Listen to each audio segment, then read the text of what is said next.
Assalamualaikum. Kajian hari ini tentang apa, Ustadz? Waalaikumsalam. Kajian hari ini tentang hadis motivasi sholat sunnah. Disimak ya. Saya ada pertanyaan, Ustadz. Kan saya sholat 5 kali dalam sehari, itu belum tentu diterima karena tidak khusyuk dan sebagainya. Solusinya gimana, Ustadz?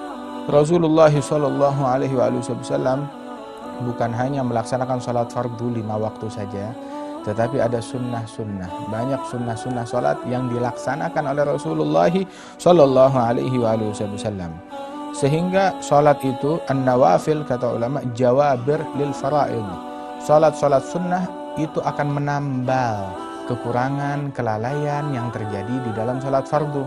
Kita manusia, al-insan, mahalul khata' wan nisyan, ada aja kealfaan kita, kekeliruan kita, kelalaian kita.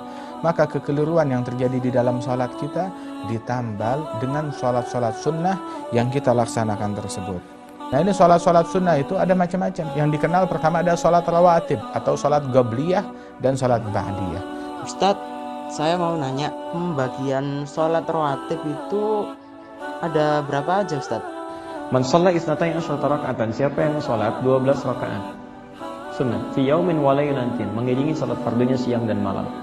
Apa saja itu? Arba'an qabla dhuhri, 4 rakaat sebelum zuhur. Raka'ataini ba'daha, 2 rakaat setelahnya. Ataini ba'dal maghrib, 2 rakaat setelah maghrib. Ataini ba'dal isya, dan 2 rakaat setelah isya. Setelah isya 2 rakaat. Raka'ataini qabla subhi, dan 2 rakaat sebelum subuh. Memangnya keutamaannya apa sih, Ustaz? Tidak ada sholat sunnah yang pahalanya setelah fardu. Tidak ada sholat sunnah yang pahalanya melebihi daripada sholat qobliyah ba'diyah. Jadi tingkat pertama adalah fardu, setelah itu qobliyah ba'diyah. Yang Masya Allah sholat tasbih itu luar biasa pahalanya.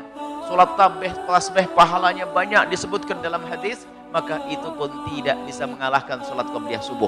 Tidak bisa mengalahkan sholat ba'diyah isya. Termasuk tarawih di bulan Ramadan tidak bisa mengalahkan ba'diyah isya di bulan Ramadan. Bunyi hadisnya bagaimana, Ustaz? Ada satu tempat di akhirat yang dapat di-booking sejak zaman sekarang tapi tak diperdulikan orang.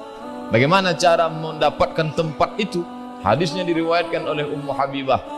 Man shalla isnatai asyrata rak'ah, siapa yang salat 12 rakaat fi yaumin wa lailah, sehari semalam, dari mulai terbit fajar sampai tenggelam matahari sampai terbit lagi ada 12. Bunyalahu bihinna baitun fil jannah, dibangunkan untuknya satu tempat di dalam surga. Kalau misalnya saya lupa atau sibuk, boleh nggak kalau dikodok gitu sholat rawatibnya? Jika rawatib ini tertinggal, Anda boleh mengkodoknya. Misalnya Anda habis duhur belum sempat melakukan ba'diyah duhur karena lupa atau karena sibuk, ingat-ingat setelah asar, lakukan setelah asar. Dan Nabi pun pernah melakukan yang serupa, jadi bisa dikodok. Nabi pernah melakukan yang serupa. Jadi Nabi pernah sibuk menemui tamu sehingga Nabi tidak melakukan sholat ba'diyah duhur, dua rakaat duhur. Kemudian ingatnya Nabi adalah setelah asar, maka Nabi melakukan itu setelah asar. Nah, ini jadi rawatib itu bisa dikodok karena begitu pentingnya, begitu besar pahalanya.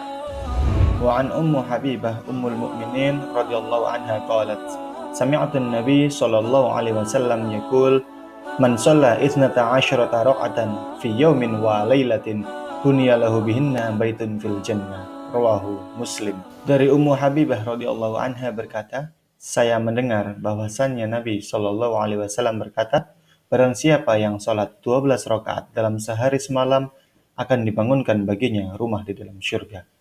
Hadis riwayat Muslim.